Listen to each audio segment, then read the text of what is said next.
Nadreen अस्सलाम वालेकुम। Inside news के नए प्रोग्राम के साथ मैं हूं इब्राहिम राजा और आज हम बात करेंगे कि वजीर दिफा परवेज खटक और स्पीकर कौमी असेंबली असद कैसर के इस्तीफों का मामला क्या है। वजीर आजम इमरान खान क्या 3 बड़े फैसले करने वाले हैं और ये फैसले असल में किन इतलात की बुनियाद पर किए जा रहे हैं। मरियम नवाज की एक बहुत ही खास मुलाकात के हवाले क्यों दिए जा रहे हैं, ये मुलाकात कहां हुई और इस मुलाकात का एजेंडा क्या था। बैकडोर राब्तों में पर्दे के पीछे तमाम डोरियां हिलाने वाले 2 किरदार कौन हैं। मियां नवाज शरीफ ने एक अहम मामले पर क्या जवाबी पैगाम भेजा है और मौलाना फजलुर रहमान किस मामले पर बरहम हैं। अगर आप इन खबरों की तफसील जानना चाहते हैं और आने वाले दिनों में भी अहम मामला से आगाह रहना चाहते हैं तो हमारे चैनल को सब्सक्राइब कीजिए। और अब बात करते हैं आज के मौजू पर, यानी परवेज खटक और असद कैसर के इस्तीफों के पीछे असल कहानी क्या है। इमरान खान किन इतलात पर 3 बड़े फैसले करने जा रहे हैं और मियां नवाज शरीफ के एक अहम पैगाम का मामला क्या है।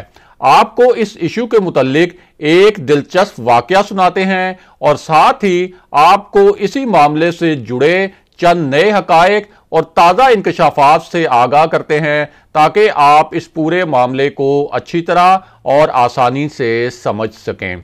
तो सबसे पहले आपको एक दिलचस्प और अहम वाकया सुनाते हैं। यह वाकया एक गर्मा गर्म इजलास के मुतल्लिक है और यह जो इजलास था, इस इजलास की सदारत कोई और नहीं बल्कि वजीर आजम इमरान खान खुद कर रहे थे। यह इजलास एक बहुत ही अहम मामले पर हो रहा था और इस इजलास का जो पूरा माहौल था वो खासा नाखुशगवार था और वजीर आजम इमरान खान का अपना मूड भी काफी खराब लग रहा था। इस इजलास में वफाकी वुज़रा भी शरीक थे और तहरीके इंसाफ के कुछ दीगर बड़े रहनुमा भी इस इजलास में शिरकत कर रहे थे।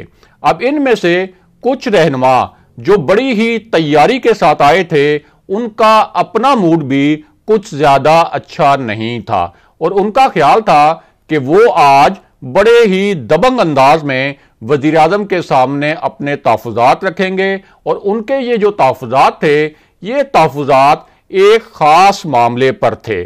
उन्हें यकीन था कि वो इस इजलास में वज़ीर आज़म को इस खास मामले पर अपना मौक़िफ़ जब देंगे तो वज़ीर आज़म इस मामले पर कायल हो जाएंगे। लेकिन हुआ क्या? हुआ ये कि जब ये इजलास शुरू हुआ तो इजलास के आगाज पर ही वज़ीर आज़म की जो टोन थी वो कुछ हार्श थी, यानी उनके लहजे में कुछ तलखी थी।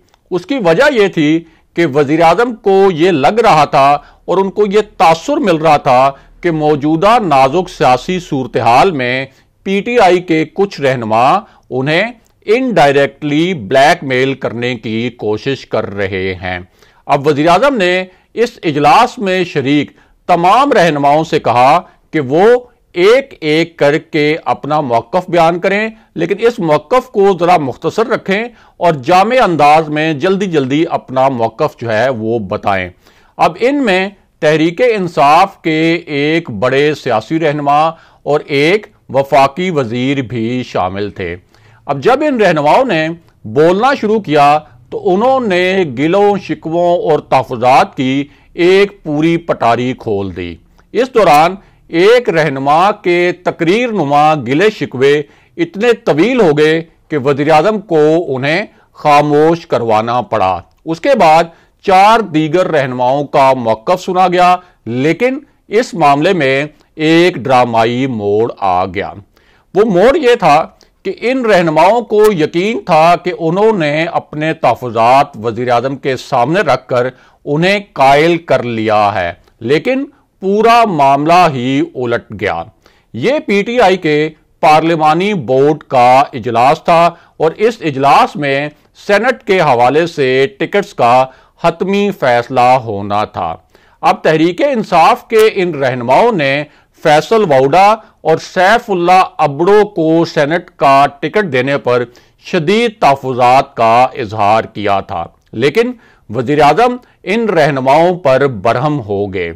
इस दौरान वज़ीर आज़म ने बहुत तल्ख लहजे में दो जवाबात दिए। उनका कहना था कि मैंने और पार्लिमानी बोर्ड ने जो फैसले किए उनके खिलाफ मीडिया पर जाकर बात करने की आखिर क्या जरूरत है। पार्टी क़यादत के जो फैसले हैं उनकी खुलेआम मुखालफत करना किसी भी सूरत काबिल कबूल नहीं। जिनको टिकट्स के मामले पर तहफ़्फ़ुज़ात हैं उन्हें चाहिए कि वो ये तहफ़्फ़ुज़ात पार्टी इजलास में पेश करें, लेकिन कैमरों के सामने जाकर अपने नंबर ना बनाएं। उसके बाद वज़ीर आज़म ने अपना फैसला सुनाया। वज़ीर आज़म का ये जो फैसला था इन रहनुमाओं के लिए बहुत हैरानकुन और चौंका देने वाला था। उनका कहना था कि फैसल वाउडा और सैफ उल्लाह अबड़ो के खिलाफ कुछ पार्टी रहनुमाओं ने जो तहफ़्फ़ुज़ात पेश किए वो गलत हैं। फैसल वाउडा की पार्टी के लिए बहुत खिदमात हैं। मैंने और पार्लिमानी बोर्ड ने ठीक फैसले किए हैं। इन दोनों के टिकट्स बरकरार रहेंगे। अब यहां एक और अहम मामला भी हुआ। वो मामला ये था कि जहां वजीर आजम ने कुछ अपने जो पीटीआई के रहनुमा थे उनकी खिंचाई की, वहीं उन्होंने पार्लिमानी बोर्ड से भी पूछा कि उन्होंने कुछ गैर मारूफ शख्सियात को टिकट देने की सिफारिश क्यों की, जिन्हें बाद में वापस लेना पड़ा। इसी इजलास में वजीर आजम ने एक बहुत बड़ा इंकशाफ भी किया। उनका कहना था कि कई शख्सियात करोड़ों और 1 अरब रुपए तक देकर पीटीआई का टिकट हासिल करना चाहती थी सेनेट में। इस हवाले से उन्हें यानी वजीर आजम को पैगामात भी पहुंचाए गए, लेकिन उन्होंने अरबपतियों को टिकट देने की रवायत तोड़ दी है। इसी इजलास में एक और सनसनीखेज मामला भी जेरे बहस आया। वो मामला ये था कि कुछ रहनुमाओं ने वजीर आजम इमरान खान से यूसुफ रजा गिलानी के मुतल्लिक सवालात किए। ये सवालात इस हवाले से थे कि पीडीएम यूसुफ रजा गिलानी के जीतने के हवाले से इतने बड़े दावे आखिर किस बुनियाद पर कर रही है। यानी उनको भी ये तशवीश थी कि कहीं वाकई ही यूसुफ रजा गिलानी को किसी हल्के की जानिब से कोई यकीन दहानी तो नहीं करवाई गई। अब जराए के मुताबिक वजीर आजम ने इस मामले पर अपनी इतलात और आदादो शुमार की बुनियाद पर इस सवाल का जवाब दिया, और वजीर आजम का जवाब यह था कि पीटीआई के नंबर पूरे हैं, हमारे पास जो आदादो शुमार हैं उनके मुताबिक हमारी जीत यकीनी है। अब वापस आते हैं कि परवेज खटक और असद कैसर के इस्तीफों का मामला क्या है, और साथ ही आपको एक अहम टेलीफोन कॉल का किस्सा भी सुनाते हैं।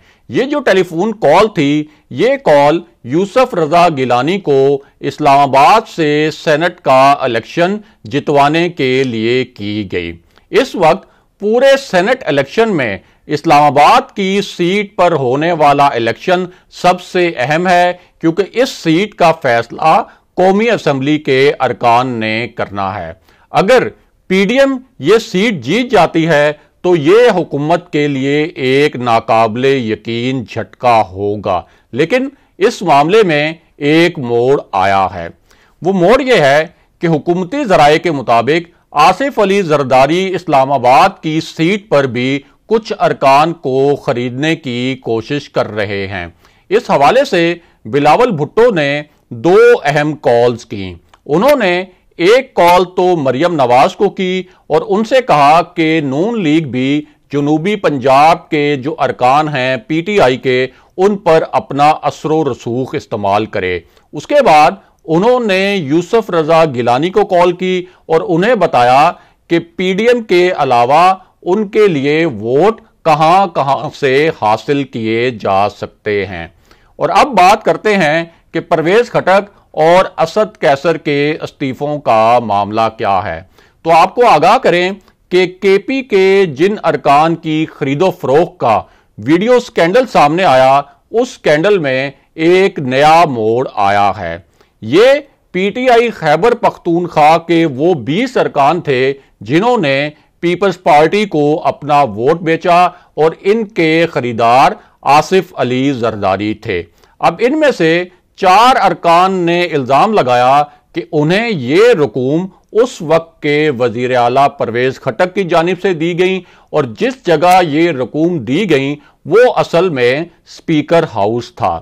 اب چونکہ یہ معاملہ سپریم کورٹ میں بھی زیر بحث ہے اور حکومت نے بھی اس معاملے کو الیکشن کمیشن میں بھجوانے کا فیصلہ کیا ہے، تو اس پر اپوزیشن نے بھی ایک جوابی حکمت عملی بنائی ہے اور ایک جوابی فیصلہ کیا ہے۔ وہ فیصلہ یہ ہے کہ اگر حکومتی تحقیقاتی کمیٹی یہ معاملہ الیکشن کمیشن بھیجتی ہے تو پھر اپوزیشن پرویز خٹک اور اسد قیصر کا معاملہ بھی الیکشن کمیشن لے کر جائے گی، کیونکہ ان پر بھی الزامات لگائے گئے ہیں۔ اپوزیشن نے اب اپنی تحریک کے ایجنڈے میں یہ شامل کر لیا ہے کہ پرویز خٹک اور اسد قیصر مستعفی ہوں، ورنہ الیکشن کمیشن میں ان کے خلاف درخواست دی جائے گی۔ اگلے پروگرام تک کے لیے خدا حافظ۔